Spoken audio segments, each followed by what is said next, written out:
আল্লাহ নবী ঘুমের থেকে জেগে হযরত আলীকে ডেকে বলেন, আলী, আল্লাহ অর্ডার করেছেন আমি মদিনায় চললাম, আমার বিছানার পরে আমার চাদর গায়ে দিয়ে শুয়ে থাকো। হযরত আলী বলেন, আল্লাহর হাবিব, আপনার চাদর গায়ে দিয়ে ঘুমিয়ে থাকবো? সকালবেলায় কাফির বেঈমানেরা আপনার বিছানার পরে আপনার চাদর গায়ে দেওয়া অবস্থায় আমি আলীকে তারা মুহাম্মদ মনে করবে, আর আমি আলীকে নবী মনে করে তারা তাদের তরবারি দিয়া কেটে কেটে টুকরা টুকরা করে আমারে বিদায় করে দেবে দুনিয়া থেকে।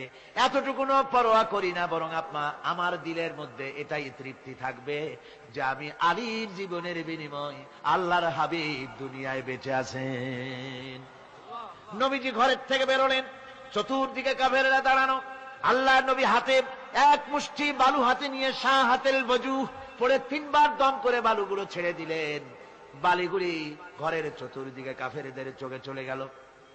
পরবর্তী সময় রব্বুল আলামিন ডেকে বলেন, নবীরে, বালি যখন নিক্ষেপ আপনি করেছিলেন ধুলাগুলি, আপনি তো শুধু নিক্ষেপ করেছিলেন, কিন্তু চতুর্দিকে কাফেরদের চোখে গেল কেমনে? একদিকে মেরেছিলেন, সেই দিকেই তো যাওয়ার কথা ছিল, চতুর্দিকের কাফেরের চোখে চোখে সেগুলো পৌঁছে গেল কেমনে? ওয়ামা রামাইতা ইদ রামাইতা ওয়ালাকিন্নাল্লাহ রামা। আপনি নিক্ষেপ করেন নাই, যখন আপনি নিক্ষেপ করেছিলেন আপনি তো শুধু বালুকণা ছেড়েছেন, আর ওই বালুকণাগুলি ঘরের চতুর্দিকে সব কাফেরদের চোখে পৌঁছবার দায়িত্ব আমার কুদরত গ্রহণ করেছিল।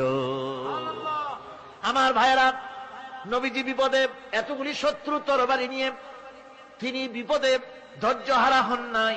আস্তে করে ঘরের থেকে বেরিয়ে হযরত আবু বকরের বাড়িতে গিয়ে হাজির। দরজায় গিয়ে আওয়াজ দিলেন, আবু বকর। অমনি দরজা খুলে গেল। লাব্বাইক ওয়া সাদাইক। হুজুর বলেন, আবু বকর রে, একটা ডাকে কেমনে সাড়া দিলে? তুমি কি ঘুমাইছিলে না? হযরত আবু বকর বলেন, হুজুর, আপনি বলেছেন আমাকে নিয়ে হিজরত করবেন, আমি মনে মনে চিন্তা করেছি, না জানি কত রাত্রে নবীজি আসেন, উঠতে যদি আমার দেরি হয়ে যায়, নবীজি যদি দরজার কাছে দাঁড়ায় দাঁড়ায় আমারে ডাকাডাকি করে, আর আমি যদি ঘুমায় থাকি, তাহলে আল্লাহ নবীর সঙ্গে বেয়াদবি হয়ে যাবে। এই মনে করে বিছানায় না ঘুমাইয়া আপনার গলার আওয়াজ শোনার জন্য এই